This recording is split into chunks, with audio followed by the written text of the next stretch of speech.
Hey, this is episode 8 of the Hoopfolio podcast.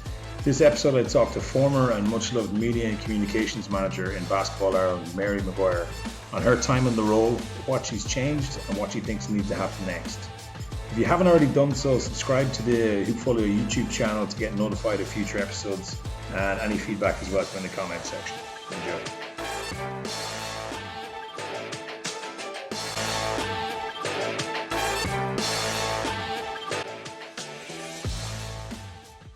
Okay, thanks for coming on today, Mary. Appreciate you coming on. Thanks for having me. That's grand. So I'm just going to introduce you because you definitely deserve an introduction. So you're the former, sadly, sad face, media and communications manager for Basketball Ireland. Yeah, that's me. Yeah. Yeah. So you've moved on, and we can maybe chat a little bit about your new role. But just wanted to, I'll start off with because I just moved back to Ireland last year, and I just came into the basketball scene, and I straight away jumped into kind of first thing I do, obviously, when you move back to your home country and you're playing a sport, like you do look to go and see, what teams are out there and stuff like that. So the first thing I did was go on, I think it was on YouTube, and I think the first face I saw was yours. Oh God. Yeah. God Well, I think it was just because you were interviewing people. I can't remember what particularly it was, and I was like, "Oh, this is great. There seems to be something happening." That's the first thing I thought, just because it's good that there's visibility of the game. And the last time I was here was 2008, so that was 10 years ago, and I came back for 1 year. So I've been away since I was 18 in the UK. So the last time I was here, there was nothing in place. That was 10 years ago.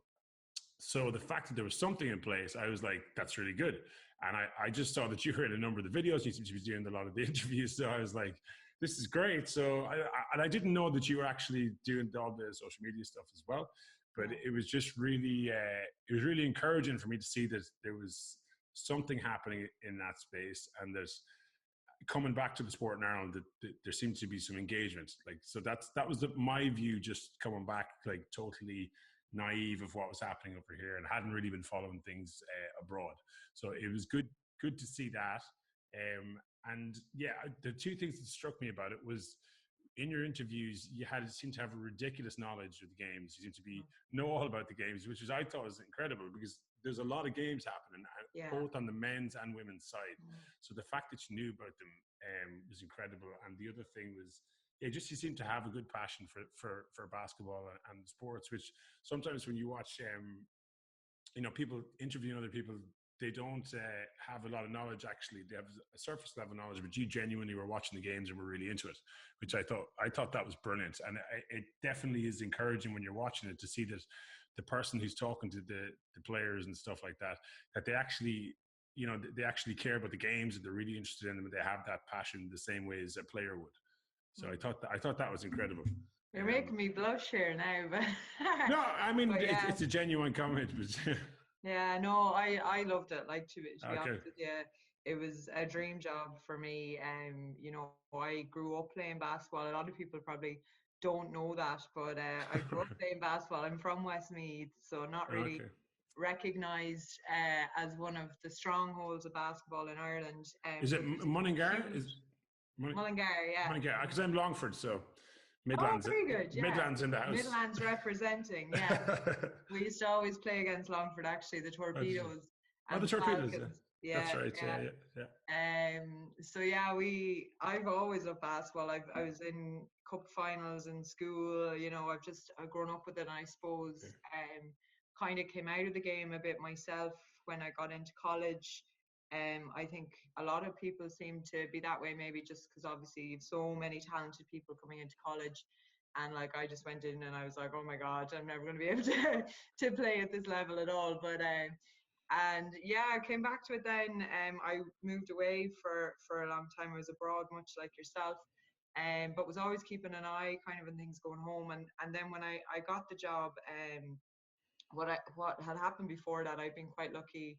Ross, my predecessor in the media role, he'd actually brought me in as a freelancer for him before I'd started the job. So I actually did my first cup finals in 2015, the 2015 cup, and then obviously did the 2016 cup for us as well. And then I didn't start the job till later in 2016. So I kind of, I suppose, was lucky in that I had a bit of knowledge due to doing the freelancing for Ross already. And I just got to see so many incredible games. 2015 and 16, like, you know, I'll never forget the 2016 Men's Cup final even. You know, I got to see Isaac playing, you know, I was like, unbelievable game between Thunder and Templeogue. I think Templeogue won it just by 3 in the end. But I'll never forget those cup finals, those early ones where I knew a lot of players, obviously, but like there was some that I just hadn't seen in years and stuff like that. And to just see them at being at the level they were at then, it was mind blowing when you were coming back, as you said, coming back from abroad and getting to see all this. And I suppose the main thing behind it for me was when I was living abroad, it was really hard to follow a lot of the sports I'm interested in. I'm a big GA person as well. And I'd often be looking for the club results, you know, down in West Meath when I was living abroad, and you couldn't Yeah. find them anywhere. So that was something I really wanted to bring in and build on, because Ross already had a really good system in place, and build on what he was doing. So I was kind of picturing people abroad, because we have so many Irish who play basketball abroad, that if they wanted to go in and check how Swords and the Templeogue game was going, that they'd be able to find it quite easily. So and everyone was just so nice to me. That was like, I'll never forget my first proper year. Like, I was going along, and like Brian O'Malley was one of the first people I interviewed, and he was kind of like, "Who's your one?" Like coming along here, and he was just so nice to me. Like, I was probably asking him really stupid questions, and I probably still do ask him stupid questions. I think he hates seeing me coming, but you know, everyone was just so nice to me, no matter how stupid my question was. And I think that just helped build the passion more. And as you said, I was at so many games every weekend that you do just get to know a lot about Yeah. things. You're sitting there, you're watching it, albeit that you're streaming it, which makes it hard to actually follow what's happening. I just, I've got something about that in a minute, by the way. oh no. But yeah. Yeah, that's really cool. And it was just, yeah, it's interesting that you said that yeah, you came back and you just, the first couple of games, the ones you remember the best, I suppose. And the fact that you came in as a freelancer, then you were basically, did you think at that point then, God, if I could get this full time, I'd love to do this? Just because you had I even thought about it before. It had come up, the role had come up, oh God, probably when Ross got it actually. The role had come up, but I was living in Dubai at the time, and I was kind of like, okay. oh, that'd be, if I was living at home now, that would be a really cool job. So it's always kind of been there, because as I said, I've always loved basketball, and it's always kind of been there. So when I came home, then I was working as a journalist still at the time, so that's kind of how I linked in with Ross then. Right. And yeah, then it came up in 2016 when Ross moved on. So I just went for it. Cool. It was interesting what you said there about the fact that you're abroad and you're looking to see what's going on in Irish basketball. I don't know how. I think it was something that you guys must have put out, but I ended up on the Basketball Ireland site, and I was in the UK about two years ago, and I actually came across like CJ Fulton doing like some move, and it was basically because you guys had put it out, and I heard about this kid just off of that, and then went and found other things about him, and when I came back, I was really excited to see about CJ Fulton. I knew that this young player existed. Just to take CJ as an example. Yeah. And I wouldn't have seen that had you guys not had some content out there and had taken the highlights and put them out on the internet like that. And that kind of stuff, when you're abroad, it does make you closer to home, because for anyone that's lived abroad, especially when you've gone away for a long time, you start to feel like I always say this, lose your identity a little bit or something. Yeah. And you're clutching on for pieces of home. And especially when it comes to basketball, you kind of do want to hear what's happening in the Irish basketball scene, especially because you guys were doing great things. It was great to see that it was being covered and that you could find it somewhere and read about it, you know? Yeah, definitely. Like, I think sport is such a tribal thing as well. You know, whatever sport it is, when you're abroad, like, sport really links you back to home. I found that. Like, I played Gaelic, no matter what country I lived in while I was away. I always played Gaelic football abroad, just to have that, I suppose, sense of identity, as you say, but also just to play. I love it. Like, but yeah, I think that's been a big thing. Like, sport connects you back home, whether it's Ireland playing in basketball or soccer or whatever sport. There's always that we must go out and watch Ireland play. We must go out, regardless, even if you've not watched the sport before, once you're abroad, it becomes like a national pride thing. That if Ireland are playing, like we went to watch Ireland when I was living in Dubai, we went to watch the Ireland cricket team playing. They came over on a tour, and I'd never watched cricket before, but it was just because, oh, Ireland are here, we better go watch them. Yeah. So yeah. I did the same thing in London. So the Irish cricket team came over. I have no interest in cricket, zero interest. But I hadn't been to, I think it was the Oval they were playing in London. And I was just like, all of a sudden, I had the flag out. I was heading down to the Oval with my Irish mate. We got tickets. Let's go watch Ireland play cricket. And there was some controversial thing where there was actually a guy from Dublin playing for England. It was just a weird scenario, and that was the big talk around the game. And we ended up standing beside some Irish people who were from the club he was from in Dublin, and they were saying he shouldn't really be playing for England, should be playing for Ireland. And there was all this stuff. And like, I didn't know anything about cricket, but I thought this was brilliant. Like, Yeah. So you do kind of reach out when you're abroad to just find anything that's Irish going on. It's just 100%, the way things. Yeah.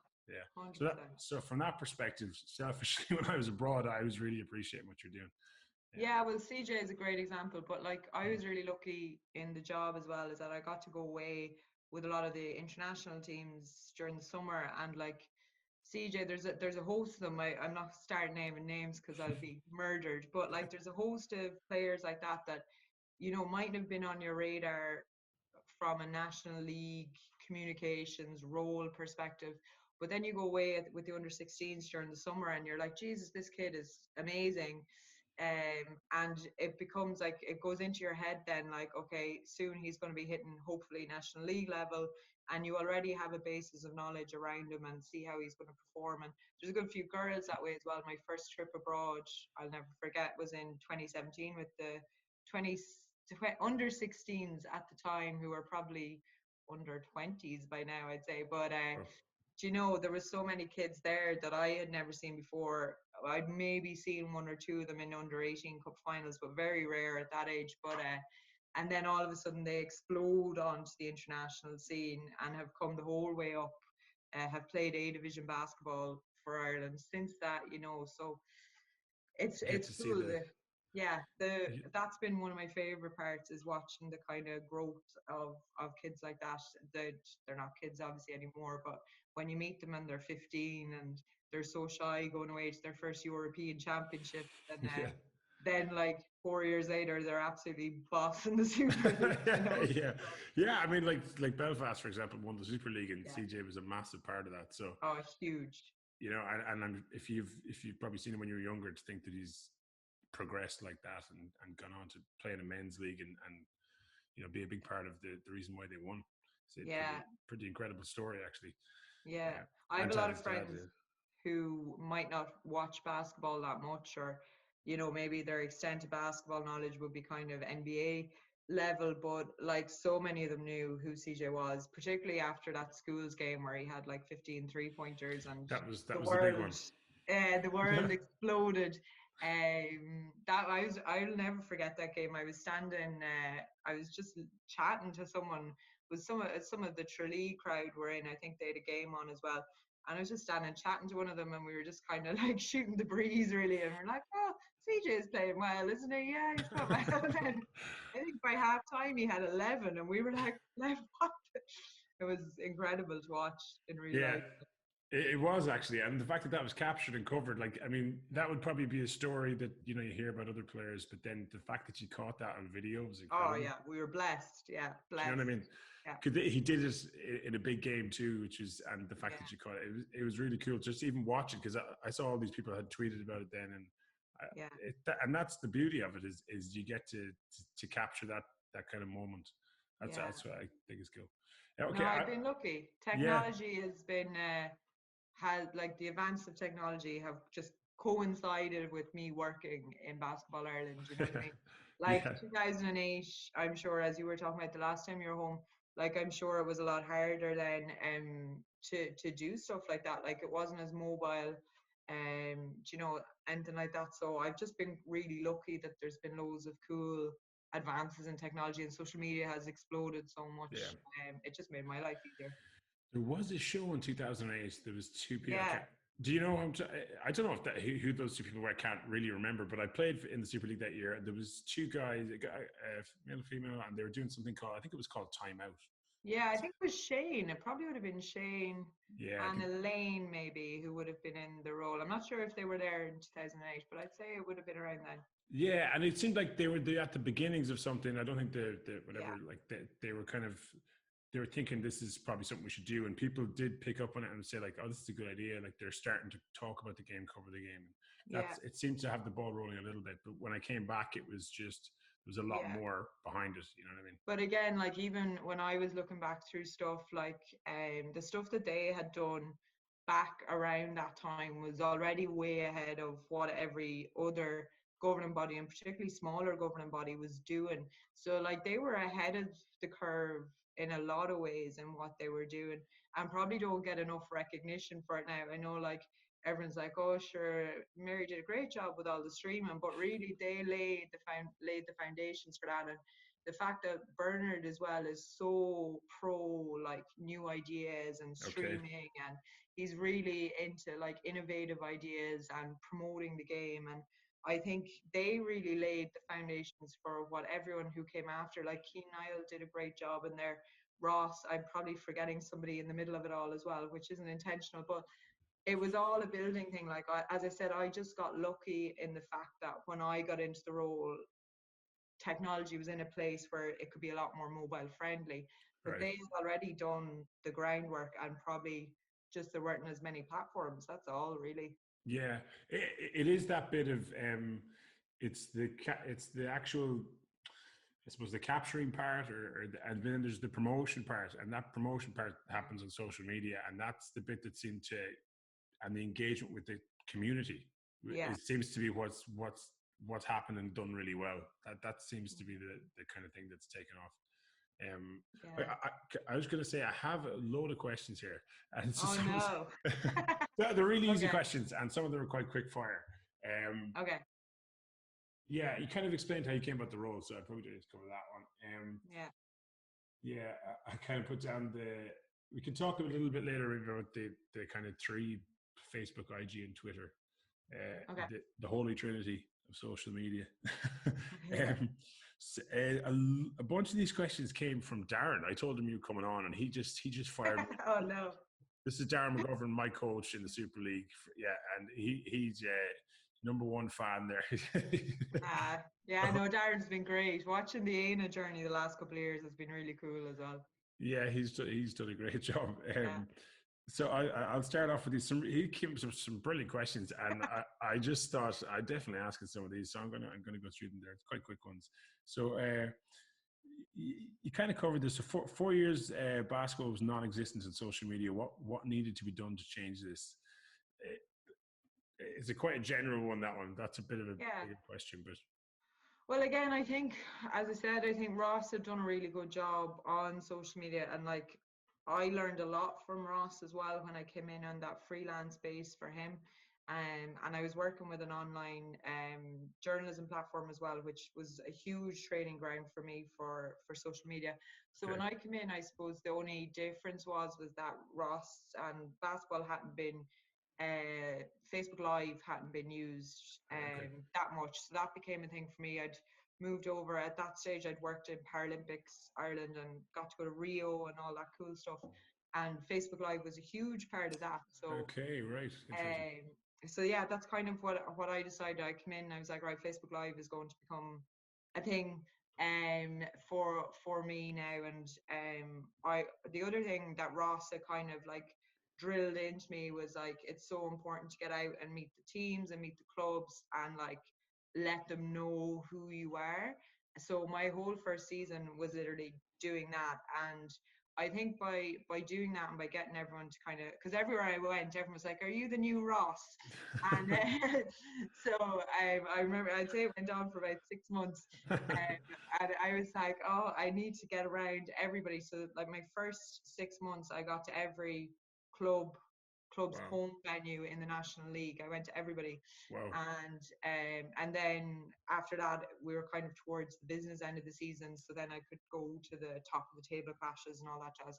But Facebook Live was a huge part of that for me in the first season, was bringing kind of basketball to the masses again. Being from West Meath, basketball wasn't something that you got to see all the time unless you were down playing it yourself. You didn't really see basketball, or unless your parents had, like, you know, the NBA, or, you know, whatever was going on. So that was my main thing, is I wanted to really bring the local clubs kind of onto a national level, so that people got to see Grania Dwyer and they got to see Sarah Woods and Lorca Murphy. That was my thing, is that the kids at home, because I know when I was 13 and 14, you know, trying to break onto these, you know, Irish development squads and all that, I would have loved to have been able to sit down and watch what players above me were doing. So a lot of it was kind of, I suppose, based on my 14-year-old self, really. It's like, we need to get basketball out there and show it more. And if TV aren't going to show us every weekend, then it's up to us to show our own sport. That was kind of the main push behind it.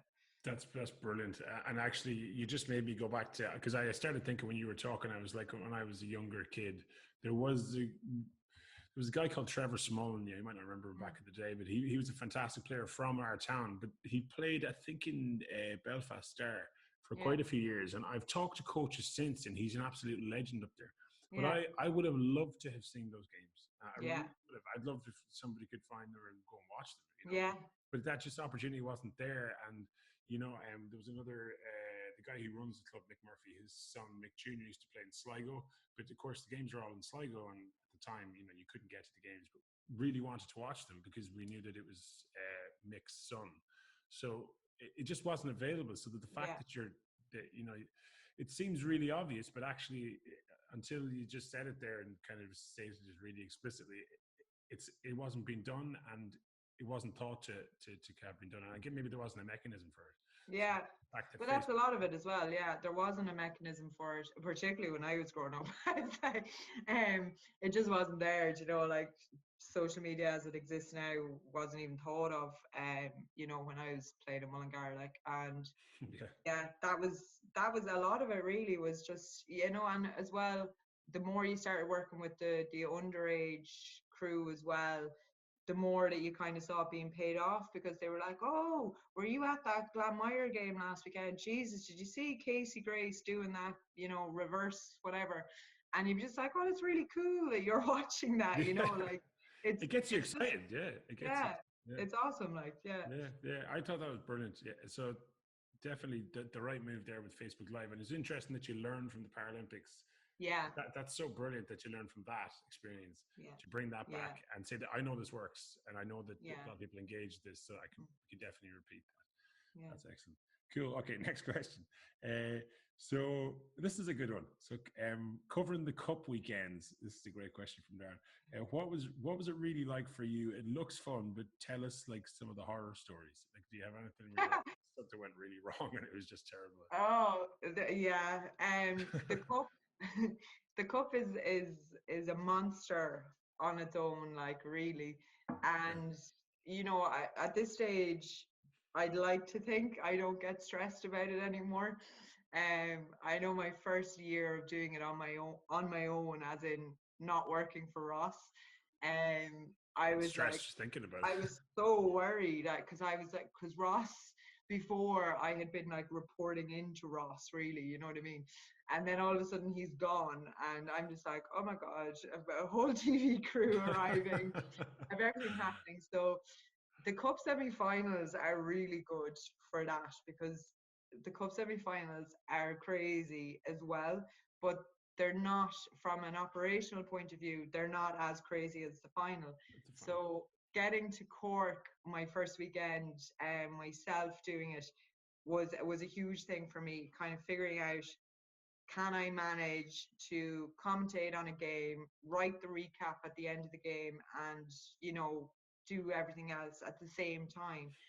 Because you're quite stretched for staff. Obviously, Connor, Meany, Jason Killeen, Kieran O'Sullivan, they all work for Basketball Ireland, but they also play at a really high level. Right. So, you know, and they're really good commentators as well. And then you're sitting there the week of the cup quarterfinals, nearly hoping that Temple Oak or UCD Marion are going to get knocked out.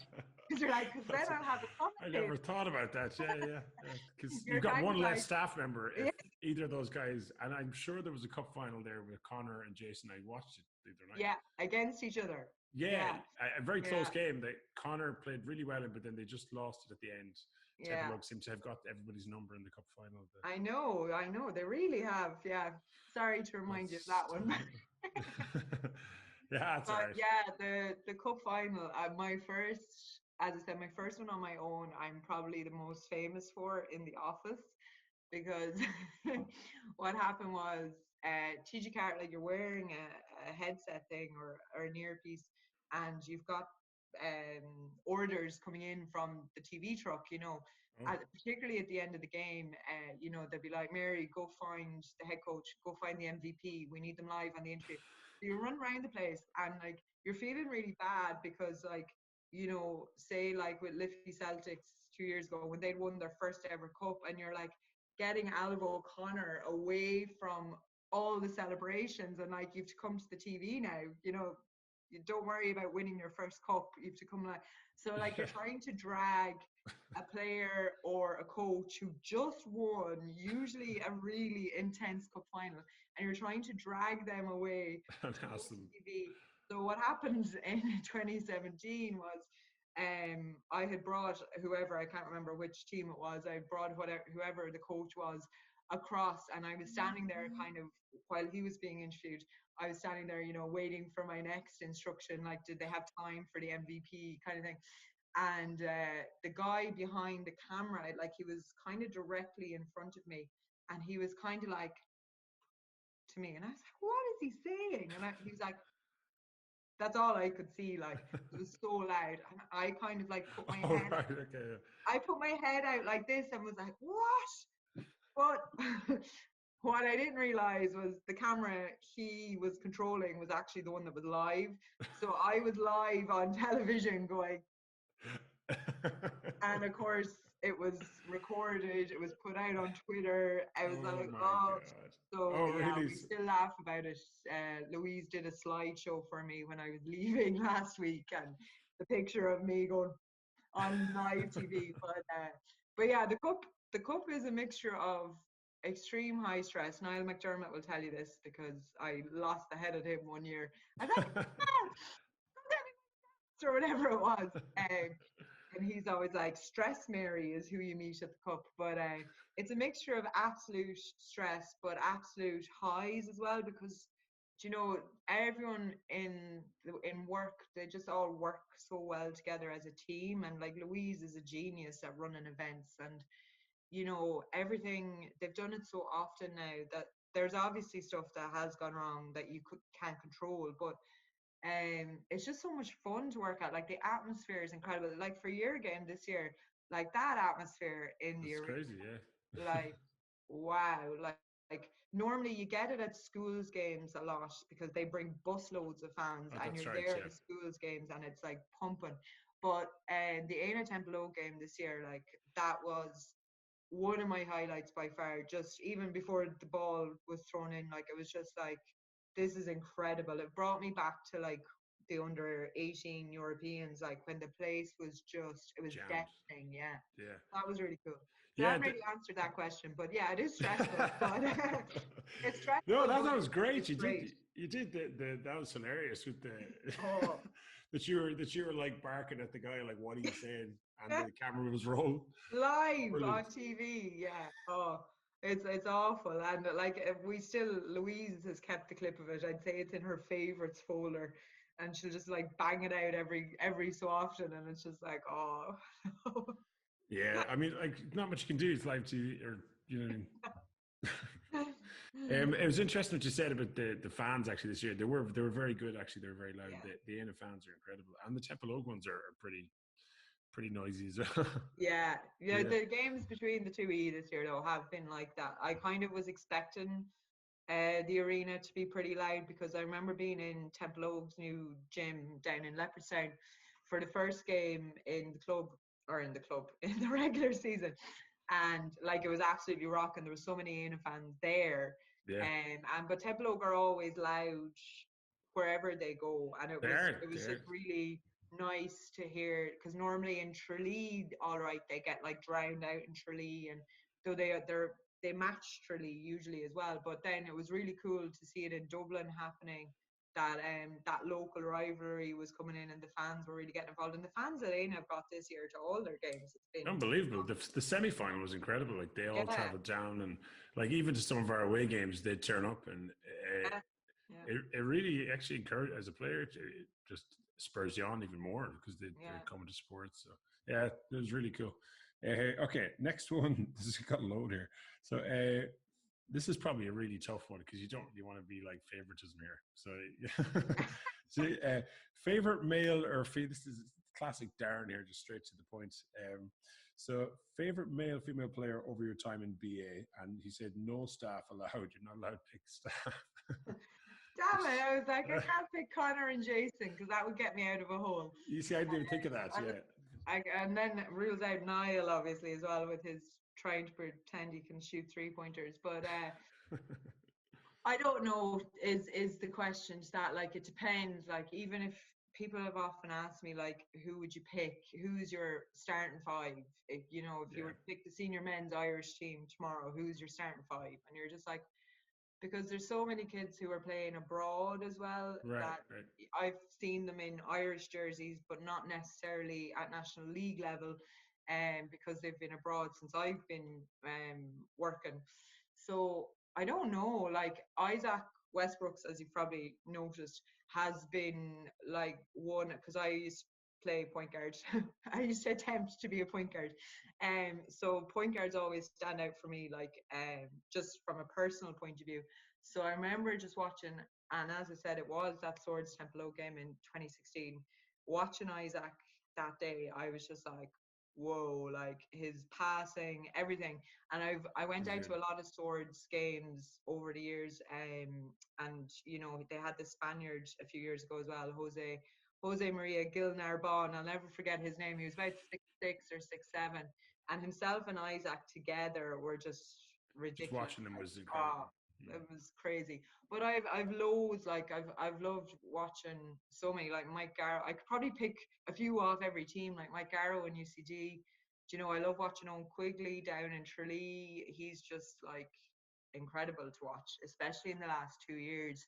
I think obviously in Belfast you have CJ, but I've really liked watching the Quinn twins, and Keelan, and then I don't know, Calestri, Kieran Rowe. You have to look at Kieran then as well because of what he did for Ireland in 2018 in the small countries. He was phenomenal. Travis Black was amazing. Like, there's just so many. I'm leaving out people now. Kyle Hosford. I could give you a list of 20 people easily that I'm going to a gym if I'm going to a game. And I like Lorcan. How did I leave Lorcan off the list? Lorcan's amazing to watch. With you guys then, I've loved watching Josh and Stefan. Obviously, Stefan has been ridiculous this season. Yeah. Andre Nation. Everyone knows I love Andre Nation in Ballincollig. And then if you look at underage, like Paul Kelly is phenomenal from Cullen at the moment. James Kinnear is probably a guy who's not getting the headlines because he's with Paul Kelly. But James Kinnear is unbelievable to watch. David Murray, Darrow Sullivan, Jordan Blount. As I said, I'm leaving out people and everyone's going to be like, oh, she forgot about. So it's not, there's always someone or something, so many people really on teams. I've definitely left out a load of people that everyone's going to be annoyed at me about, but you don't have to get everyone. I'm trying to think what clubs have I left out. I've obviously really loved watching Colin O'Reilly actually as well. I just love trying to figure out how his brain works. Do you know what I mean? When he's you should watch one of the podcasts. He talks about. I got him on there for the episode 3, I think it was, and just even his mindset about the way he approached the game coming up was very interesting. So if you can watch if you're a fan of Colin, watch that one, because he just talks about how he's very honest about the whole thing, but he's a very good brain for the game. Yeah, no, he's been fabulous to watch. I just would love to see inside his head during a game. Do you know what I mean? Like, I just think it's been fascinating, to watch him coaching, like even with Demons there over the last few years. Obviously, Calorgla now. I haven't seen him as much, but yeah, he's just crazy to watch. Owen Rockall is another one. There's so many who are up and coming. Like Ireland's really cool at the moment in terms of, you know, up and coming players. Obviously, you've got the stalwarts of like Jason and Connor and Barry Drum and all of those. Like, but the generation coming up behind them, I know they won't like me saying that, but the generation that is coming up behind them is so exciting, like to watch. And then in the girls' side of the game, like, you know, the Dwyers straight away, like one of the first bits of basketball outside of West Meath was watching the Dwyers play, you know. They're unbelievable. They've been huge role models for the sport. And then in terms of younger players like Rachel Housdens, I saw her in 2015 or 2016. She came on for Mark Ingle in a cup semi-final down in Cork. I think they were playing, I can't remember who they were playing, but she was only a baby. Like she was super young. It was like an under 18 game, and I remember just going, wow, this girl. And again, she's another one who doesn't get the headlines as much, but she's unreal. Rona Power Cassidy, Sarah Woods, you know, Abby Flynn in Waterford. You know, again, if you're looking at a point guard point of view, I was never like Abby Flynn. And I'm always looking at her because obviously she has the GAA side as well, where she's an absolute rock star. And you're looking at her going, I had both of those and I was never this good. But, you know, Dana Finn, Claire Amelia, like, again, impossible. I'd hate to be either Mark Keenan or James Weldon picking Irish teams for next year. Hopefully, if next year's Europeans go ahead, like, because it makes everyone a year older as well next year, you know. That's a good point, so, actually. I never thought about that. At the yeah, underage level, you kind of almost missed the year. Yeah. Yeah, so suddenly the girls who would have, or the women who would have been under 20 this year are now over age for under 20. So they're officially senior players. That makes the pool for next year is going to be so much bigger, even though they probably would have been looked at as under 20 players, but now they're officially senior players next year. Good point, Like, yeah. it's going to be, there's so many. And as I said, yeah, that first Europeans, the first team I traveled with was an under 16 women's team in 2017, and like you'd girls there like Katie Williamson and Katie Walsh were averaging doubles each in the games. They had like a crazy game, the two of them against Switzerland. It was like a classification game that they won by like 4 points or something, and the two of them had like ridiculous stats. So like all of those girls are coming up through, you know, the McGuires as well. All of them, the three of them have been really cool to watch. Like as I said, I shouldn't have started naming names, and it's Darren's fault for putting me in this spot. Yeah, I was going to say I was going to give you a pass on that one, but actually, some of the people you mentioned are incredible. Yeah, and I'm sorry for everyone who I've left out. You know, I love you, love you all. But yeah, because even I couldn't even pick, as I said, if I was James Weldon or Mark Keenan next year, because as soon as you pick, you're like, oh yeah, but what about them? And like you might have forgotten them because they were in the States or something. So yeah.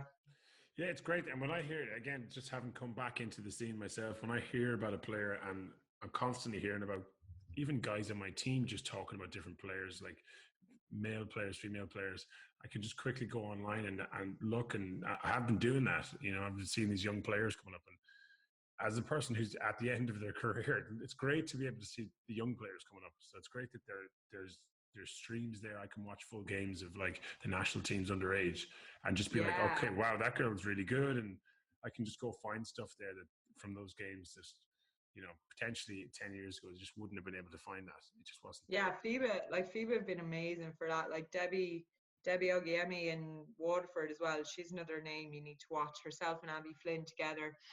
They they're under 20, should be under 20 again next year actually. But like that, I suppose her Ireland's exposure to Debbie properly, I suppose, came at European Championships and the fact that FIBA were streaming.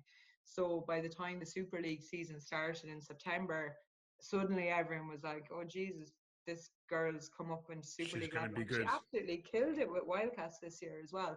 But probably outside of Waterford and maybe outside of the underage scene, in terms of Super League, people mightn't have known as much about her until last summer, and then it was just like, oh, she's really good. Like, and of course, because she's at a certain age, that in a year or so she's going to be playing at a senior level, and then that's exciting. Then because you got a young player that's really talented, and to see how they perform at that level is always really unbelievable. That's the fun part. It's like, okay, put them in the women's league, put them in the men's league. Let's see how they go. And if they do really well, it's like it's just fantastic. And we're so lucky. We've so many kids coming up that are just rock stars. Do you know what I mean? Like you can see it already. Even like Bleacher Report were on to me a few weeks ago, asking about how many Irish kids are in America at the moment, and I was kind of writing the list, and it was getting longer and longer and longer. We're like, wow, like this is amazing. And even so many of our Irish players like have been around Europe playing pro, like Adrian O'Sullivan's been doing great, like Keelan was in Italy for a while. There's just Ronan was obviously away as well in Reading with Adrian and stuff, and it's really cool. And where Jordan's going to go as well, that's going to be really interesting to watch. I actually played against the two Sullivans in England, and they didn't know. I didn't know who they were. They didn't know who I was, but I just heard two Irish, like really thick accents on the court, and I ended up marking one of them. And he was making jokes with his, I think it was their cousins, right? And they were a big, thick, and I was like, that's definitely a Cork accent. Who is it? And I just did, because I wasn't following the basketball closely. I didn't really know who they were. So I found out after I did my research. And again, there was stuff online for them. But it was just interesting to see them over in England. I heard these two Cork accents, and I was like, who are these two lads? And straight away, I could find stuff, which is great. Okay, all right. I've got a bunch more questions here. Darren went to town. What's left to do in BI? So you've left now, I suppose, so you can say this. If you were still there and had an endless budget and staff, that's obviously. Oh, that's the $1 million question. That's a great question. Yeah, I would have loved to have done a podcast. That was genuinely, I just didn't have time to do it. I was meant to do it this year actually, and probably if I'd stayed on with coronavirus and everything, I probably would have got time to do it. So I've passed that idea on. But just because this year is the 75-year anniversary of the Federation. That's right. So let's write that down. I really wanted to. Sorry, there's a really weird kite thing flying outside my house. I really wanted to interview kind of like loads of different people. Like I was going to say old, but like former would be the right word. Former people, veterans, yes. Really wanted to interview them to talk about their time in basketball and the story. There's so many stories in Irish basketball that haven't been told, and coming from a journalism background, like I'm just like, oh, so much stuff. But you're welcome to come on here as a guest and chat loads of people if you like. That's an open invite. I hold you up on that, but. So like even getting to the Hall of Fame last year was incredible. Like even just the night before I finished with Basketball Ireland, like Danny Fulton rang me and we just had a big chat about life and basketball, and he's just such a gentleman. And Kelvin, I don't even have the words for Kelvin. I love Kelvin. He's just like, even I go to games and he's just on the sideline and we just have the crack, and I just love, he's a gentleman.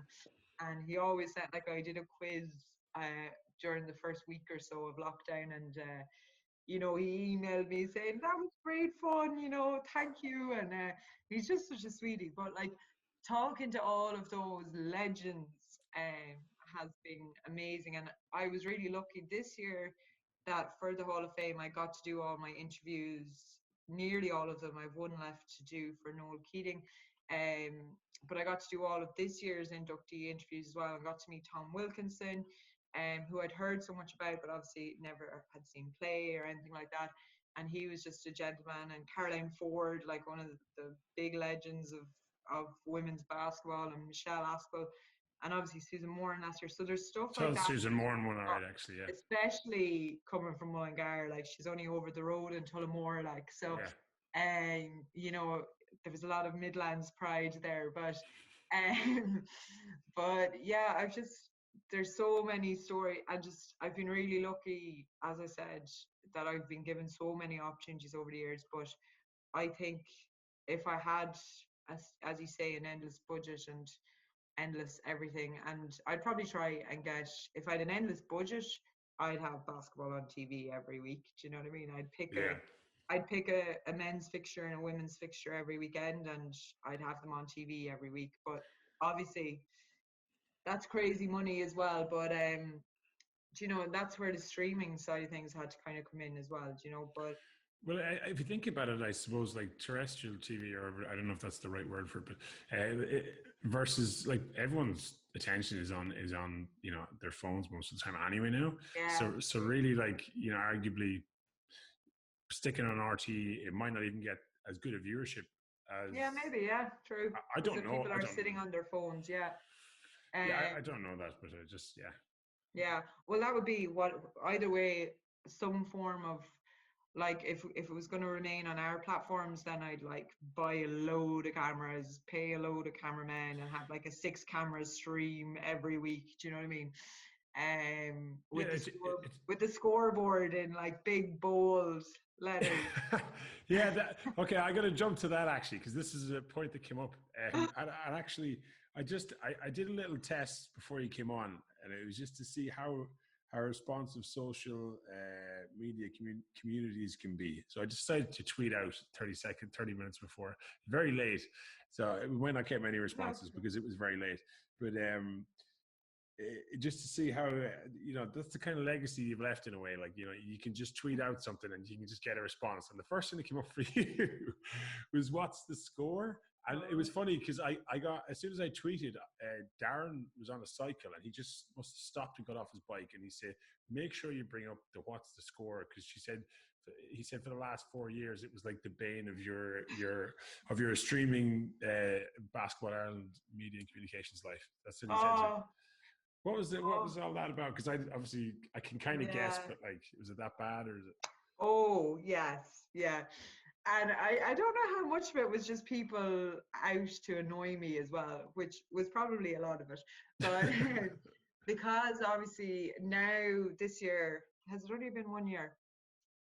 Yeah, I think it's only been 1 year that we've been using that Swish Live app where you can do the scoreboard on the screen. Ah, cool. So before that, we had just got Facebook Live as just the way this video is, like just a video. And so obviously when you're sitting at home watching it, it's really frustrating because you don't know what the score is.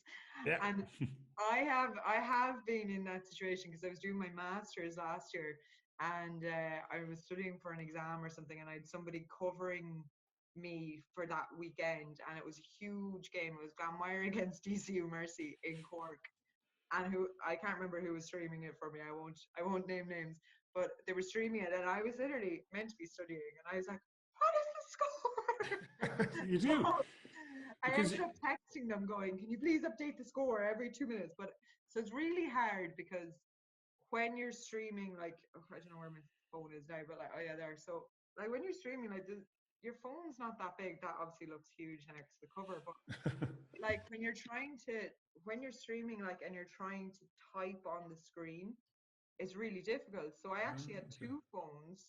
So I'd be like streaming, and then I'd be answering people on the second phone with the score. So it was just really stressful because then you also had to tweet the score. Like, I'd do video clips for Twitter, and then there was about 50 million other games going on at the same time, and they'd all be WhatsApping you their results, and you'd be like, so it was just really stressful. And what used to really bother me, I don't know like why, but I would put up, so say like in Colester, I remember was one day that I got really angry, and Carl Bride was roaring laughing at me. But I was doing a Colester, it was a double header, so the women's game was on first, and I had just put up the score. I think it was like, I don't know, let's say it was 25-29 to Liffey Celtics. And I'd write it that way. I'd write 25-29 to Liffey Celtics.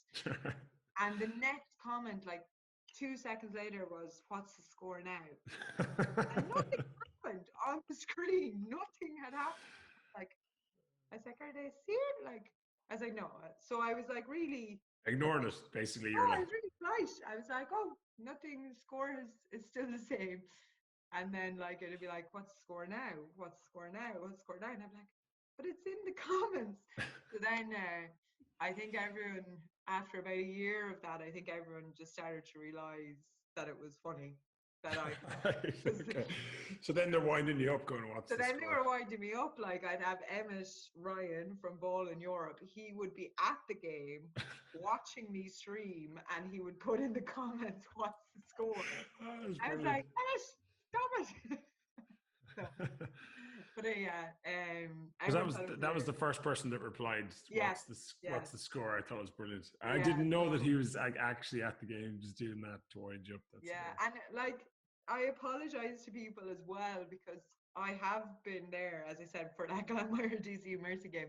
But like I was trying to type so fast, but you're typing and the camera is down here, and then all of a sudden you realize the ball is up there, and you're like, oh, so So you're you're moving. still, yeah, you're So trying to keep up you were with it. actually doing the coverage and tweeting as Yeah, well. yeah. Oh, Yeah. So, but and the worst one, the one that probably was harder to deal with, which now that I'm gone is fine to tell everybody because they won't use it against me. But people asking me how long was left. Do you know what I mean? Because for me, in a really close game, and if there's only 20 seconds on the clock and it's a tie game, my priority is getting the game winner.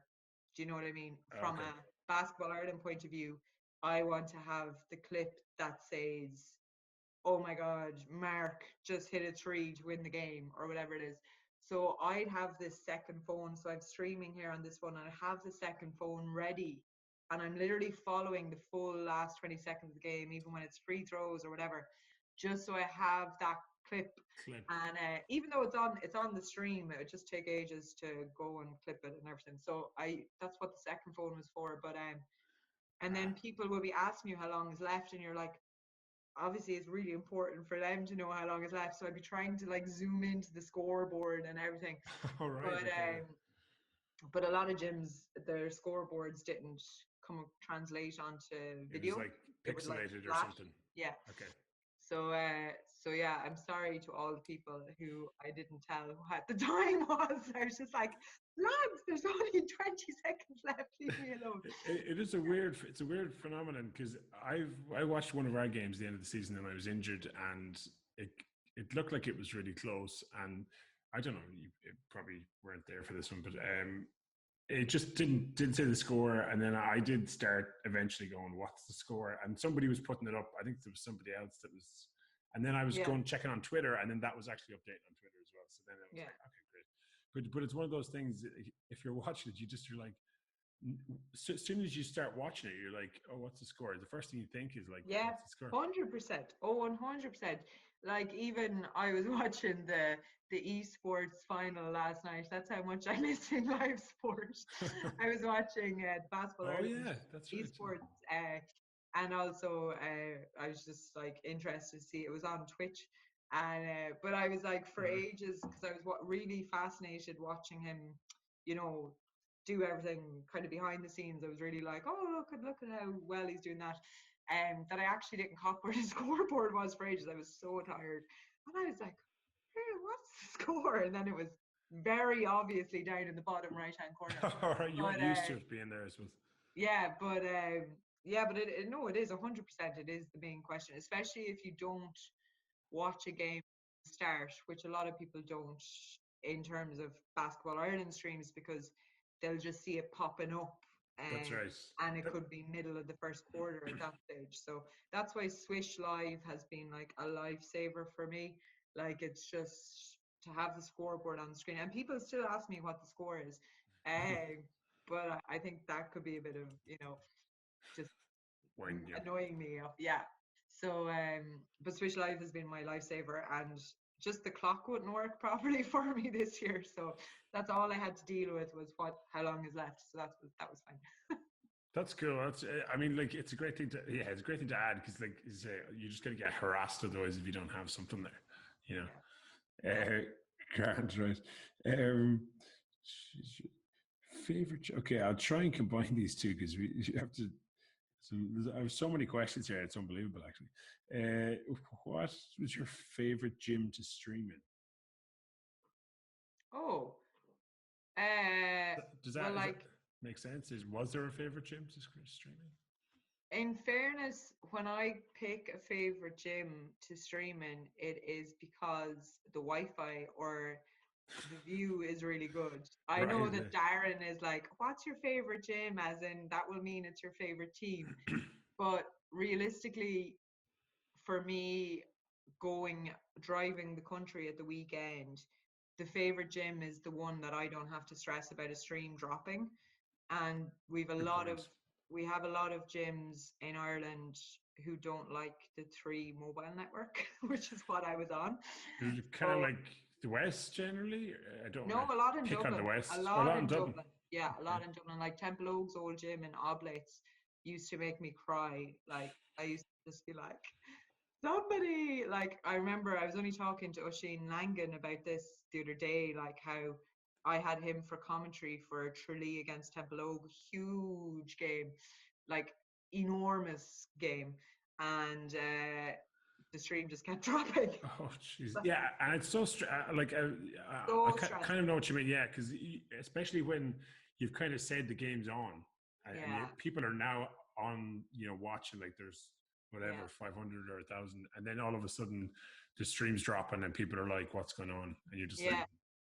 And people "What you can think do?" you're doing it for the crack as well. You know what I mean? They're like, Yeah, yeah. "Oh, basketball Ireland, sort yourselves out." And I'm there like, "Oh my god, oh my god."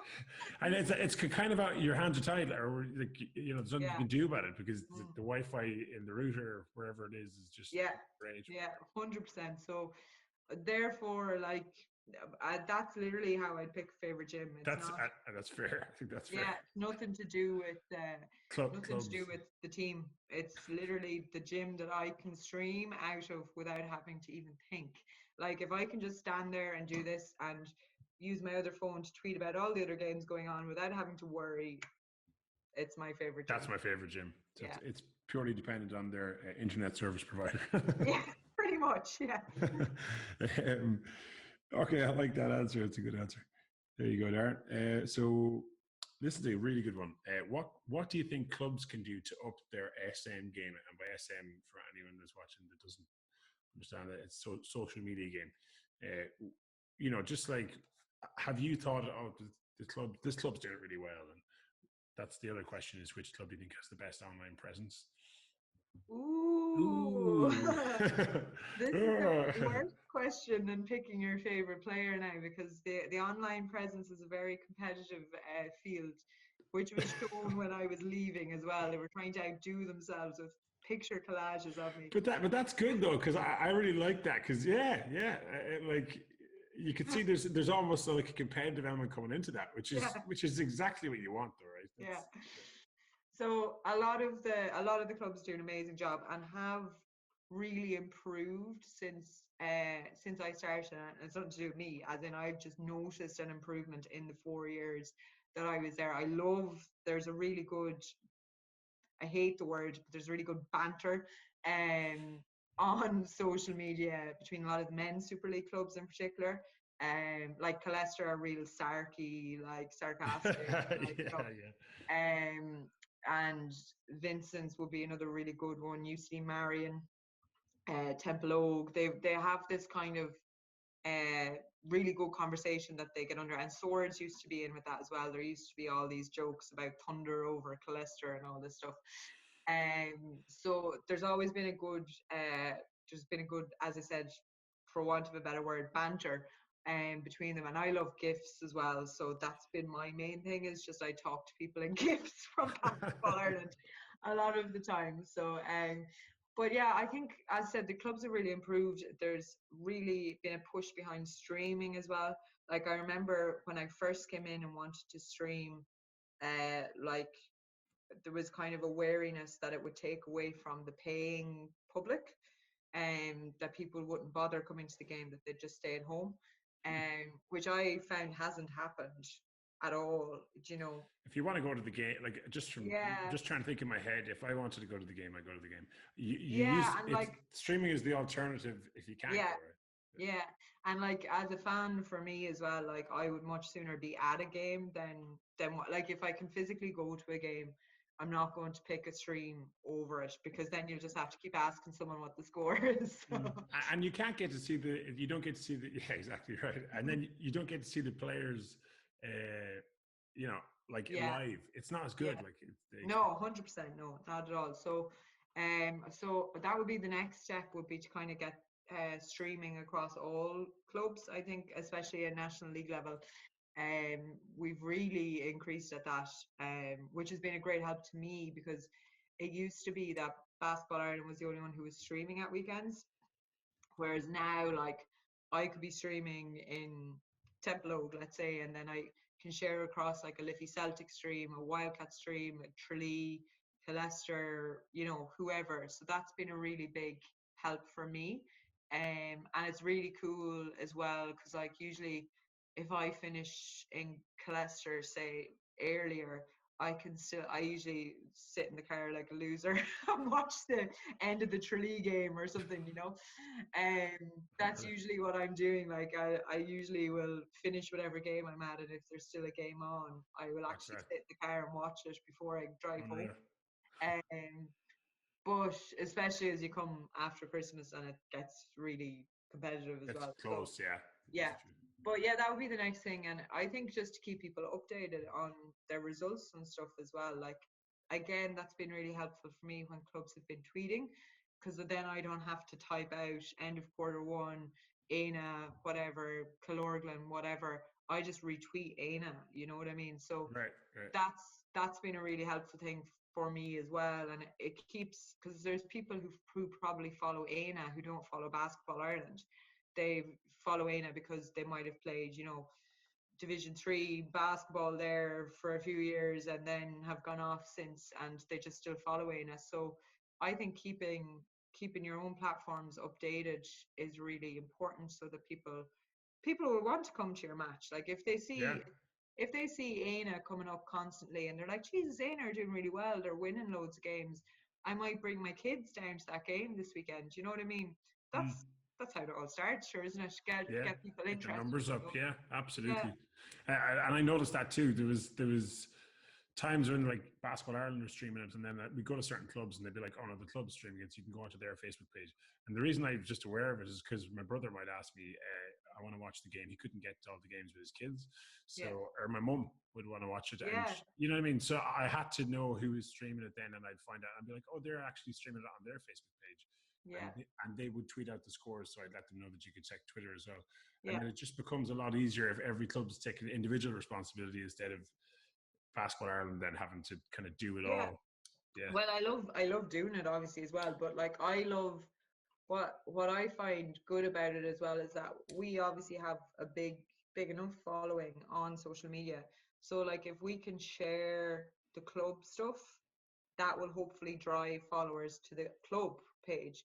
Like as good as it is for me to be growing Basketball Ireland following and all that jazz, like if I can share, I keep using Aina as the example, but like if I can retweet Aina, then people will be like, oh, Aina are tweeting that, so I'm going to go on and follow Aina.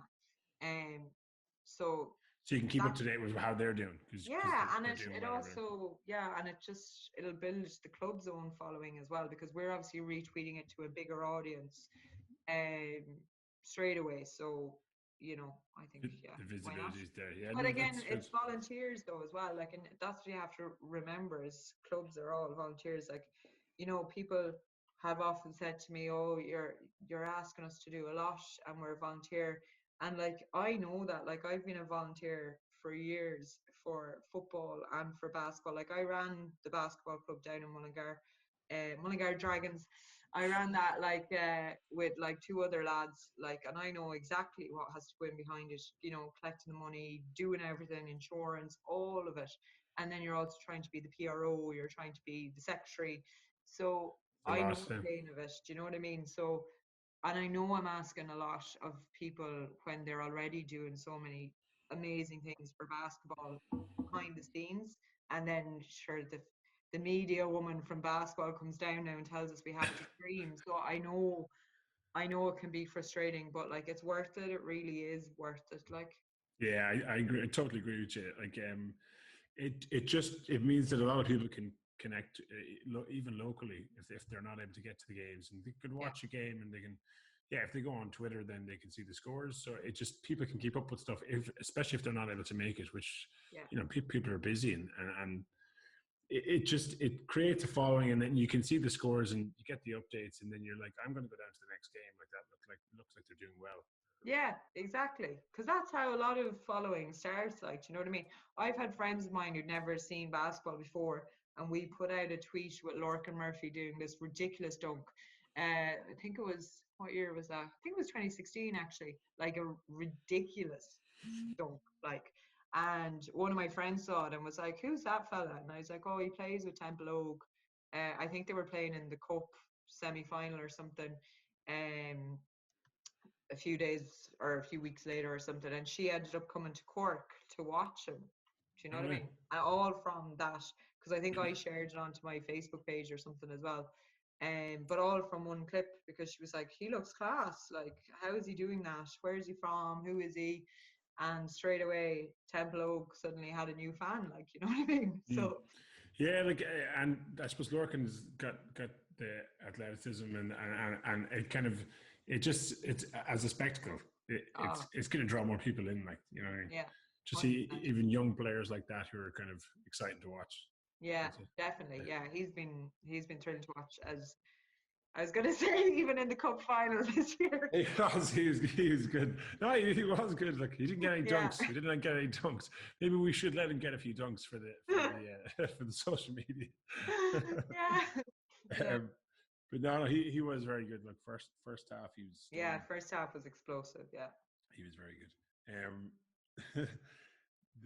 Okay, so I've got another final one, I think, from Darren. There, you sidestepped the club question. You didn't quite pick a club there, but that's okay. I'll let Thank you. Thank you. you. Yeah. Very nicely done. Who has the best? Oh yeah, and then I think that's the last one from Darren. Okay, so you got through all those. Oh yeah, this is another question I had. Did you? I just saw that there was some kind of a digital content partnership with Balls.ie, but it seemed like they had been kind of working with you guys anyway. And the other one was 42 and Off the Ball. I think those are the other two big media, kind of Irish sporting media guys. Yeah. So in, oh my God, my years now, because I think in seasons, not years. So for the last 2 seasons, we have been official digital partners with Balls.ie, is the way I'll say it. Okay. So yeah, Balls.ie came, let me think. So this season was 2019-20, so 2018-19, Balls.ie came on board with us. And how that happened was we hosted the European Championships in Cork in June of 2018, and we got loads of media partners on board for that. The Mardek Arena were fantastic. They really outdid themselves in terms of marketing and media. I basically didn't have to do anything. So we had like the Irish Examiner, the Evening Echo, Cork Radio, all of those came on as media partners, and then Balls.ie came in for that, just kind of as a trial, I suppose. Okay. So they came in for those European Championships, and then that went really well for both of us in terms of coverage. And then in that August, just before the season started, then we signed a contract with them for the 2018-19 season, and then that's been really good. So they then came on for 2019-20 as well, and hopefully we'll be continuing on into next year. Obviously depending on how life works out at the moment. But previous to that, the 2018 Cup finals, we had our Cup semi-finals, we had an agreement with Off the Ball. So they took our semi-final streams and they pushed it out onto their Facebook page. So that was Okay. kind of the first, I suppose, digital one that we connected with, and that went really, really well. And then that kind of laid the groundwork for the Balls.ie partnership then, because we were able to say, look, off the ball, and a partnership with us went really well. Here's the viewing figures that they got, etc., etc. So yeah, so it was really Interesting.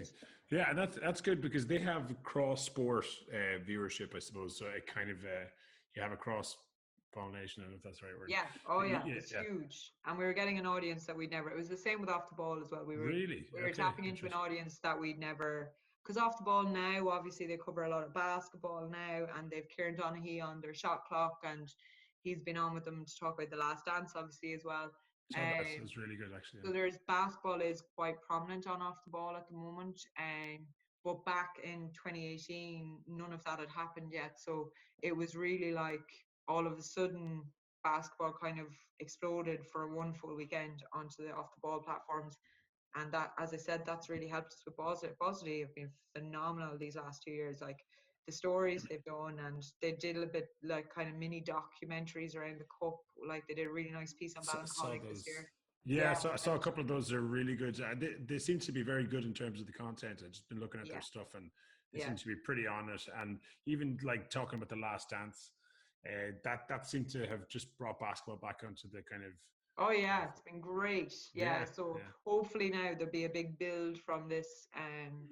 You know, I've even seen it as well. Like I've been trying to go out for walks and runs, you know, obviously everyone is trying to just kind of keep themselves sane, really. But like I've seen it so much going around my area here. Like there's so many kids just out the front now, just with their basketball. Like it's Basketball. amazing. I'm like, Aina need to come out here now and start recruiting. Yeah, I know. Yeah, this is the thing. Like, I suppose the recruitment part is a whole different question. But like, but even the European Championships, if that had gone on this summer, and it's obviously cancelled now, but that would have been a good momentum builder, maybe potentially as well. You know, to stream that and get that, like, get the nation behind the basketball national team. Yeah, and we've been really lucky because we've had, if this year would have gone ahead, like we would have done 3 Europeans in 4 years. And like it started, as I said before, with that 2017 Euros. Like I remember starting work in Basketball Ireland. I think it was September or October 2016. And about 3 weeks later, finding out that we were hosting a European Championships the following summer. And I was just like, oh God, like what? And that was just, that whole Euros was just incredible. It was crazy with 23 teams to manage. Oh, So that's why a cup, going back to Darren's question, a cup finals weekend will never be as bad compared to 23 team Europeans. So, wow. you know, Sounds mad. yeah, but it was amazing, so incredible. And then obviously we got delighted then to host senior women the following summer down in Cork, the hottest summer ever. It was roasting. And Jeremilia was keeping me supplied with ice creams. Claire Amelia's dad. Yeah, I think he saw me looking depressed in the heat, and he came over and gave me a cornetto, which is another highlight. I was never so happy to see a cornetto in all my life, but yeah, to then have a senior men's tournament was kind of the icing on the cake of all these tournaments that we've been hosting. So, and to have it in Limerick as well, like the facilities they have down there are second Right, to yeah. none, and Yeah, just that's fantastic, actually. Yeah. obviously it was a good sell for me. Like I kind of got Jason's from Limerick, obviously, so just threw him out in front of the media when it was announced. Yeah, Poor Jason. he tends to be picked on for that stuff. I kind of said to him, actually, the first podcast I did was with Jason. I was like, whether you like it or not, you're the face. There's a face of Irish basketball at the moment. Yeah, it's the cheekbones, you know. Yeah, he's got prominent cheekbones. He's very photogenic. I landed him on TV for a fashion show as well. Yeah. Oh, I need to see that. Is he wearing some funky outfits? Do you know anybody who's really tall and would like a new suit? I was like, yes, he sits beside me. Well, you sat beside Jason in the office, was it? Yeah. That's gas. Yeah, him with his huge desk. He had to have his desk raised so he could fit his knees, and then I had the small desk, like. You should have a standing desk. You know the one with a standing desk. Well, his desk for me was a standing desk, so. Yeah, the old adjusted desk. That's interesting. No, I didn't know that. That's gas. Okay, so that's a good one. The media, the sporting media companies, the balls that are getting involved, because I think that'll really help with the Yeah. expanding the people that view it. Yeah, 100%. Yeah. So got a few here. Well, this was one of the ones I thought was really key was your involvement in the kind of women in sport movement and how important that is. And I kind of had to read up about this one, but the 2020. So correct me if I have this wrong. So it was something to do with by 2020 or in 2020, that you want to make it, for younger girls to be able to see, say successful basketball players or women, to make them more visible and to in terms of participation, to increase participation and the visibility of women's sport in basketball. So just I don't know a lot about it. Again, it just came back, so just like, how did that get kicked off? Did that come from like Sports Ireland, or how did that kind of come? I suppose that's a drum I've been beating for years. Like back in the day when I was a journalist around the Midlands, I used to get I was a sports journalist, and I used to get an awful lot of stick. People would be like, I'd go in to do a match and they'd be like, oh, do you want me to show you the rules of hurling? And then they'd be like, oh, when's the real journalist coming down now? And I'd be like, Wow. oh, and like, I got a lot, I had to deal with a lot of Patronizing kind of. yeah, sexism, for want of a better word. I had a fella stand behind me for a full hurling game, and I'd probably watched more hurling games than he'd had hot dinners at this stage.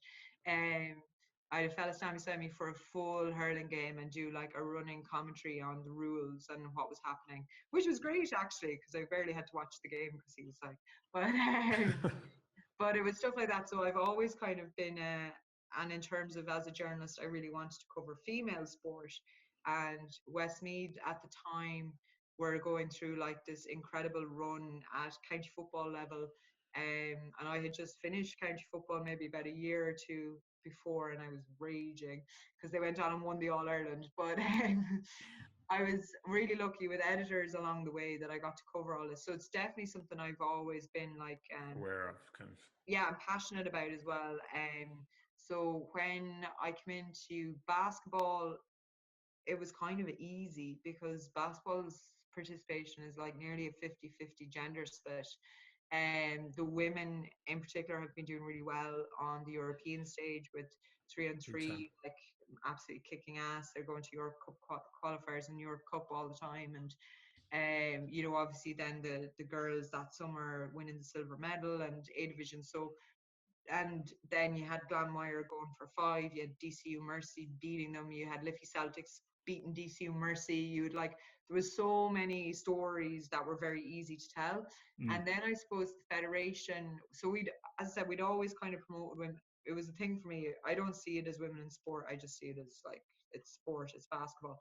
But then I suppose the federation launched this 20 by 20 campaign that you're talking about. Okay. So we signed up to that, as did all the other governing bodies, and it was to by 2020 to have a 20% increase in participation, in awareness, visibility, all of those pillars. So for me, I kind of thought we were doing an all right job at doing that already in Basketball Ireland. But the big area that I found to be problematic was coaches, that we didn't have enough female coaches in basketball at an elite level. Like if you go to any of the schools cup finals or league finals, there's loads and loads of female coaches there constantly, right, and coaching both genders. Like there's just women coaches all over the schools games. And then you come to National League and it's just not there. Do you know what I mean? Drops off. Yeah, completely. So our big thing, and it's not even me, like it's an organization-wide thing, was that we wanted to increase the number of female coaches at an elite level. And to start that pathway, I suppose, was to start getting intro courses set up. So we held a coaching forum for women, kind of got their feedback on what they wanted. And a lot of them actually said they wanted to have female-only coaching courses because they felt that they were intimidated to ask questions in a kind of more mixed environment. Gotcha. And when we set up, you know, the female-only coaching courses, a lot of people were probably like, "Oh, sure, why is it just women who are allowed to do this?" But that actually came from feedback that we got when we asked women what were the barriers to entry, coaching. or yeah. Yeah. So obviously we got that set up. We did a really successful one. I got qualified as a coach. Did you? So we did a really successful one, and Meteors were a huge part of that. They were a great support to us. And then we did another one due to be held in Ulster University with Deirdre Brennan. But I know Deirdre Brennan, yeah. yeah, Deirdre's she's a great. legend, She's a legend of coaching. Yeah. So she's a really nice person, actually. Really, she's great amazing. person. Yeah, amazing. So she was super helped me. I just said did my master's, which was on women in sport actually as well. Wow. So Deirdre was a great help to me for that, because she just knows everything. This is her area of expertise. So as I said, kind of coronavirus has scuppered a lot of the plans that we had for 2020. Obviously, like, I handed over the women in sport brief, I suppose, to Jenny, who's come into the media team now, since I've left, and she's like so enthusiastic about it. And the big thing that we're seeing now is that there's a real need for level 1 and level 2 coaching courses. So hopefully, once life gets back to normal, that there's stuff that's going to start getting rolled out as well. But as I said, the goals that were for 2020 are probably going to be a lot trickier to meet, because obviously we can't do anything now in 2020. But I reckon by 2021 we'll have definitely increased our coaching levels, hopefully to 20%, or by 20%. And there's so much, like, we launched the She Got Game campaign as well on International Women's Day, which was the week that basketball shut down. I had it all planned. I had a big event at the arena for girls, 13 to 16-year-olds, and I'd everybody booked in. I'd like Grania and Hannah and Aoife Callahan and Erin Bracken, and I had everyone coming to the arena, and then it was just gone. I was like, That's a nightmare, yeah, because so much effort, I suppose, you put into these things. So much effort went into filming that campaign and getting up and down to Cork, to Grania, and then with the girl who's in it, Ruth, she's from Clonaslee in the Midlands as well. So one of my former big rivals on the basketball court as well, Clonaslee Basketball Club. But so they were amazing to put all that campaign together. But that was meant to be a series of, like, start with the young girl, which was Ruth, then look at the referees, the table officials, the coaches, the player. Like, I was going to do a whole series of women, focusing on women around basketball. But sure, look, everything's come to a stop. So yeah, I think that's it. Everything's gone on hold. It's just such a pity, because it just sounds like such a good idea, and it's kind of something that's had some momentum over the last number of years. I think it's great. Yeah, no, definitely. I look from a male perspective, it's definitely an awareness thing, because you don't notice these things because you're just in it, and if you're not female, obviously you notice it even less. Is the honest truth. And when your attention is drawn to it, then you're like, actually, I can totally see that now. But a lot of times it's just, unfortunately, that people are just not aware. It's a total awareness thing, and once you start to actually, like, look at the numbers or something like that, then you point these specific examples out or case studies out, and you say, look here, like, this is a massive gap here. Like you said, with the coaching at National League, it's a great example. Yeah, there's no female coaches. Then you start to see that there's a really strong case that you need to actually go out and create courses like that. Well, it's also the question is why, like, and I know it myself from coaching. I coach GA. Well, I'm obviously a qualified basketball coach now, so do basketball now, so. But, like, I've noticed it myself as well.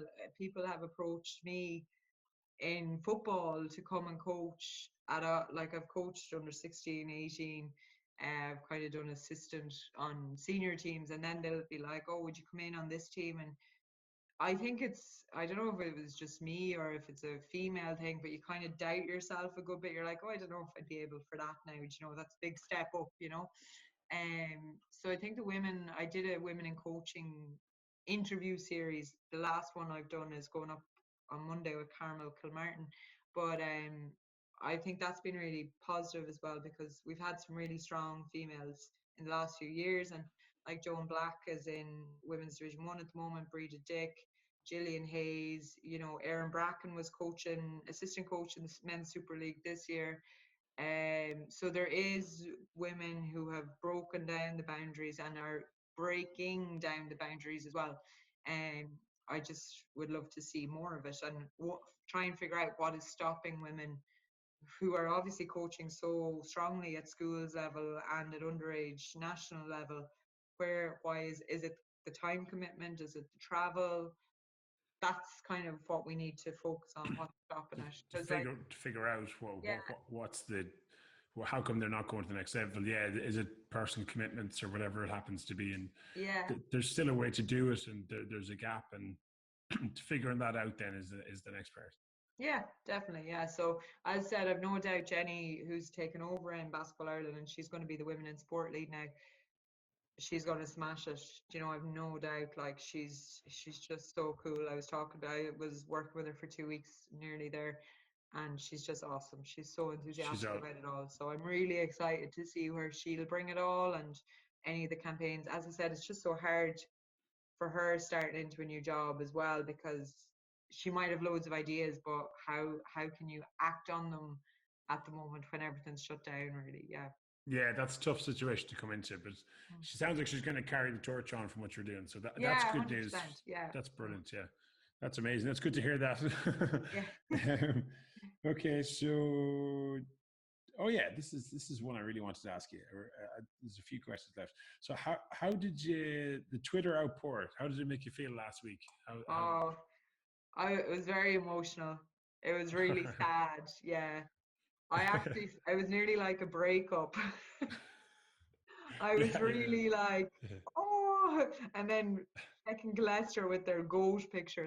That cheered me up. They superimposed my face onto a goat, which was pretty amazing.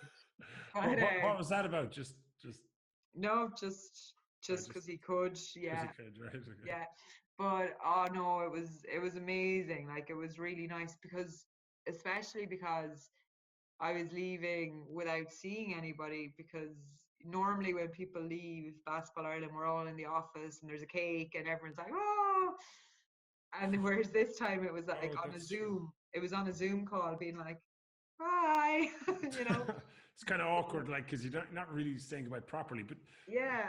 So it was really, the whole day was really emotional actually, because it was just kind of, yeah, it was kind of like a breakup. It was just really like, oh, like this is, you know, will I see them again? What's going to happen? And then seeing all of that on Twitter and Instagram as well, it was amazing. And it was just really nice, because all of these clubs and all of these people have had such a huge impact on my life for the last 4 years. And I feel like I've been like really welcomed into the Irish basketball community, even though I was just some random girl from West Meath. That it was really nice to kind of see that come back, that you know, that maybe you had some impact with them as well. So that was really nice. Yeah. Yeah, I thought I'm getting emotional thinking about it now. Yeah. No, that's interesting, because I didn't think about it that way. You didn't really get to say goodbye to everyone in Basketball Ireland as well. So the fact that it was that too, but then it is all about the people. A lot of jobs. All about the people, and I was really lucky in terms of the staff. I you know, such strong team around me, thankfully, for when I had my stress meltdowns. But like, as well as that, just out in the clubs, like going out to the clubs, everyone was so nice to me. And as I said, no matter how stupid a question or what I did, you know, I'm sure I've annoyed people. I've definitely annoyed people over the years, but like either way, like I've just been welcomed everywhere. And so it was kind of weird, because technically, I suppose we should have been holding the hula hoops 3-on-3 championships in Galway around the week I was finishing. We would have had the annual awards and the Hall of Fame done.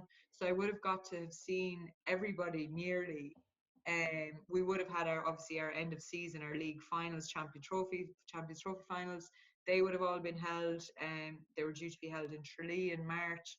So I would have kind of had a farewell to the community as well if all of this hadn't happened. So it was just really nice. Yeah, it was really, Yeah, especially with everything that's going on. Yeah, you didn't get but to get that, I thought it was a really nice touch, and the acknowledgement from everyone of you did a yeah, great no, job, it and we meant miss you. so much to me. Yeah, no, Great, really. it's good. Yeah. That's awesome. I'm going to do something here that I don't normally do. I need to plug this in because I'm really worried that the actual battery is going to die. Okay. I went without plugging it in, so I'm going to move this table across and just plug in the laptop. Just give me one sec. No worries. You can always edit this bit out as well if we really need to. One sec.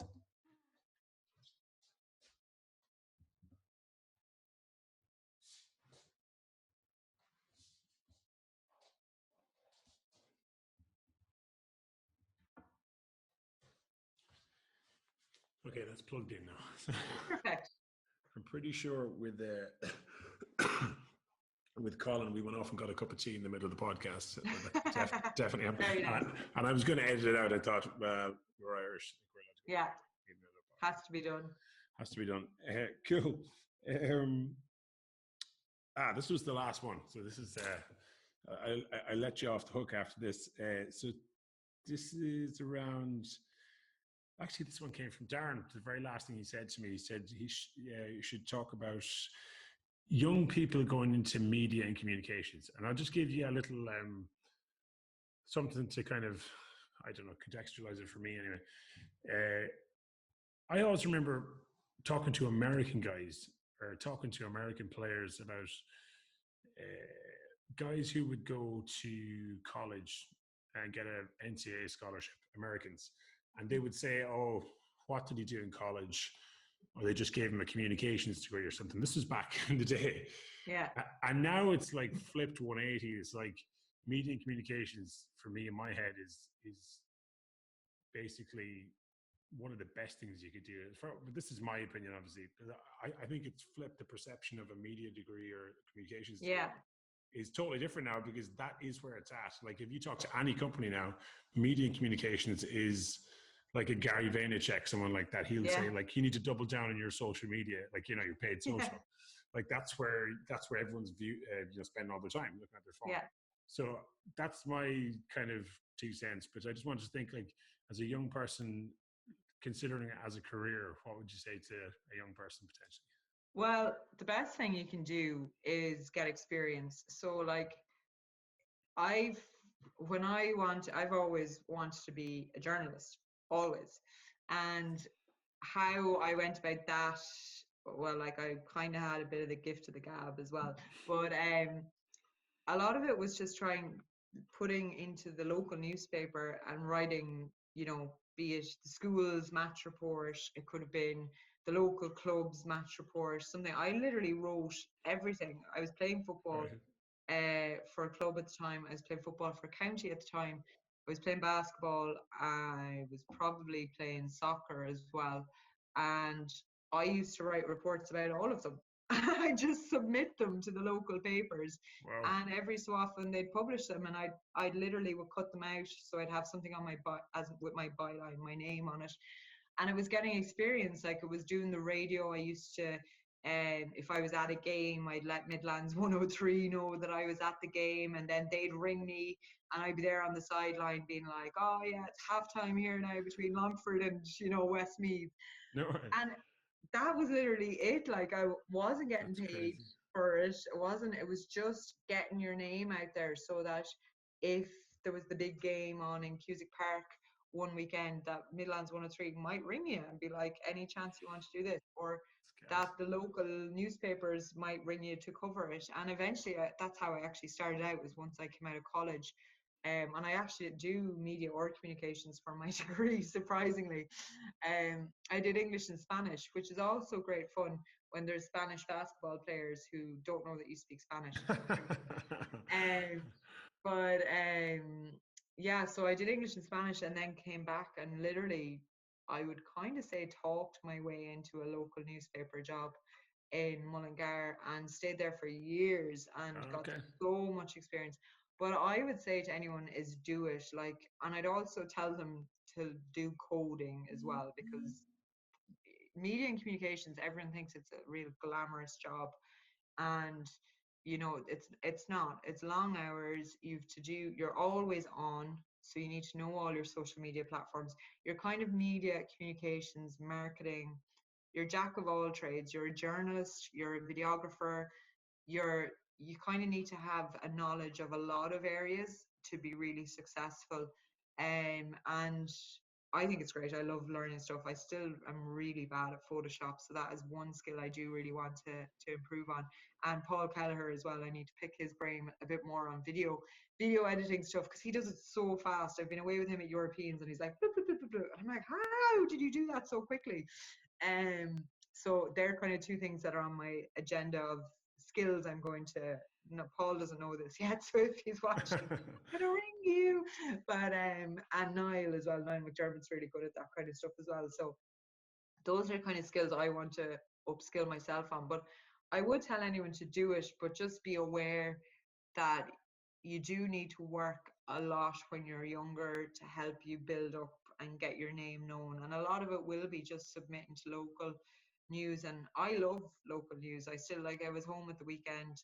I had to mind my nieces for my sister, and I picked up the local paper and I was reading it, and it's more out of nosiness, I suppose, than anything. But you know, but like, I just say go for it. Like, it's such a rewarding job. You get to interview so many cool people. If you go into the media side of it, like, you get to interview so many cool people. Like, I've done like Sonia O'Sullivan, Katie Taylor, Packy Bonner, Roy Keane. Like, I've got to interview so many cool people. I've got to travel so much. Got to go away with all these amazing Irish teams over the last few years. And as I said, with Paul Kelleher, seeing them, you know, seeing Nate Moore score a buzzer-beating three-pointer to win a medal, and I've just had incredible experiences. And you know, I've got to go to Paralympic Games. I've been at European Olympic Games, and it's all just from having the skill set that comes from working in media and comms. So yeah, I've been really lucky, but definitely you're selling it to me now. I'm like, that sounds like, why did I do that? That was crazy. Yeah, no, it's interesting when you say it like that. It's such an appealing thing for someone who doesn't necessarily know what they want to do something like that. And you can, as you say, be involved in sport, which is incredible, to get to work in sport and interview all these people that you've interviewed that are some really famous, really interesting people to talk to as well, I'm sure. Yeah, no, it's like, it's incredible. And the one other thing I'd say to you as well is that you need to kind of get good at picking up the phone. I know a lot of people nowadays, and I do it myself, Darren will tell you, I'll text him and be like, hey Darren, well done on the win last night, will you give me a quote? And I'll WhatsApp it to him. But that's because I know Darren, and I've chatted to Darren on the sidelines, and it's fine. But like, starting out in media, you really need to pick up the phone, and it's really daunting. Like, I know how daunting it is. And like, I remember my editor coming in and being like, oh, you need to ring this guy and interview him about like something that happened 20 years ago. And you're ringing this person who you've never heard of or don't know anything about. And you have to be like, oh, hello, Tom, it's Mary here from West Meath or whatever. But I really would recommend getting good at that, or getting some practice on that, because in media and journalism, you are going to need to be able to blind call people and get a story out of them. So that would be one thing that I would recommend. That's a good point. And it's not a skill that necessarily you can just do a course for. You have to just get better at doing it by trial and error. Yeah, because I love to hear my recordings of me doing my first couple of phone, where you're just sitting there going, oh, so was that good? Yeah. Did you enjoy that? Whereas like now I am a lot better at it. Like, obviously there's still been some cases, even with basketball, when there's been a new coach maybe who's come in, and I'm like, I don't know who this person is. Like, I can't just text him and be like, give me a quote, because he'll be like, who's this one? And you ring them and introduce yourself, and it's always been fine. But there's always still that little tremor of like, oh, I have to ring somebody, because I'm such a devil for living on WhatsApp and just texting people, like, so. Yeah, that's great. I think you've sold it very well, to be honest with you. Even just like, if he's saying even the traveling aspect of it as well, and going away with teams and like getting to experience all that, like that's not something that most people get to experience in their regular jobs. Unbelievable. It's much more interesting than being in, let's say, an office and I won't pick on I won't pick on accountants or anything like that, but like something like that. I'd say. Accountants is great, by the way. I've been really lucky. I've got to go away on so many cool trips, both with Paralympics and with basketball. Like it's been really cool. Like, and I'll never forget some moments. Like even in Rio, sitting in the Maracana Stadium in Rio, and we're after winning a gold medal, and you're watching the Irish flag go up on the thingamajig, and the anthem is playing, and there's just so many moments like that, even throughout basketball as well, where you're just like, this is like surreal mental picture, yeah, and you're like, you're such a small part of it in terms of the team. Like, you're not the performer, you're not the coach, you're not the tactical person, you're not the physio. So in the grand schemes of performance and success, it's nothing to do with you, but you're so much a part of it because you have to tell that story. And that's what's really special about it as well, is that you have to build a relationship with the team, with the coach, with the manager, so that they let you tell the story well as well, And that's the bit I think I missed with your job is that you said that you went down to the clubs and you traveled down to them and actually got to know them. And that's what I think people probably appreciated about maybe your approach. I could be wrong here, but that's the sense I got, like that you got to know everyone and genuinely get on with people. And yeah, well, I tried to at least. Yeah.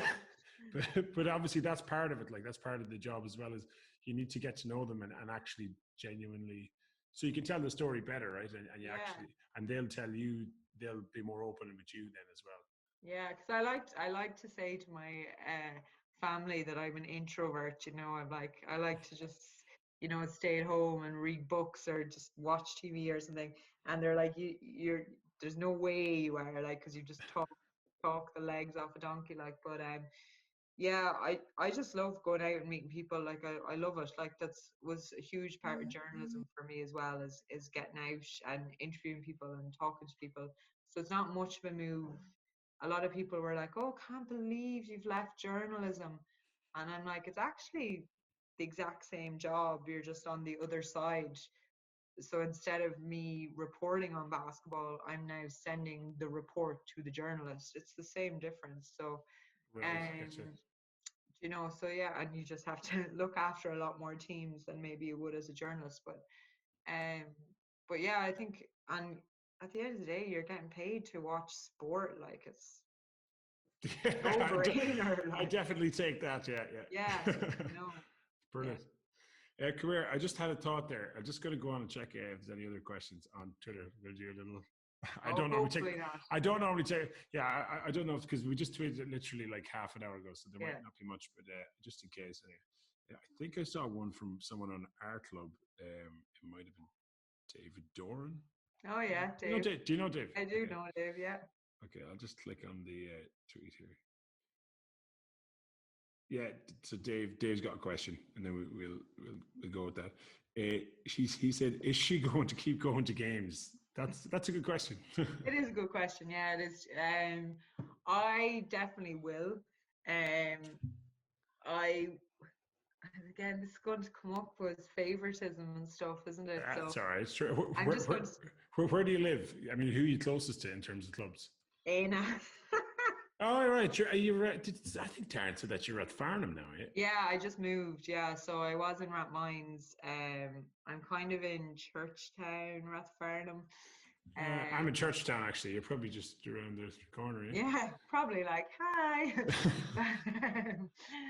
So, yeah, Aina are probably the closest to me, but I'm having a fight about that, obviously, because Temple Oak claim that I'm also close to them, which I am obviously as well. And I was. If you're in Churchtown, you're definitely closer to us. Yeah. But no, I definitely would. I definitely will. Will go to games. Like I'll be keeping an eye on the fixtures. There'll obviously be certain games that I'll target more than others, which I will never reveal why. But and I really DCU as well. DCU Mercy play their games on a Sunday, which is really handy as well.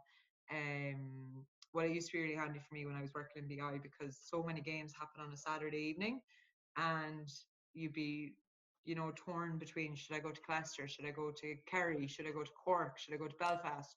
Whereas on a Sunday, it was either, for women at least, you either went to Cork because it was Glanmire and Brunel, or you were in Dublin for DC Mercy. So I'd probably pick up a lot of games on a Sunday, I'd say, with DCU.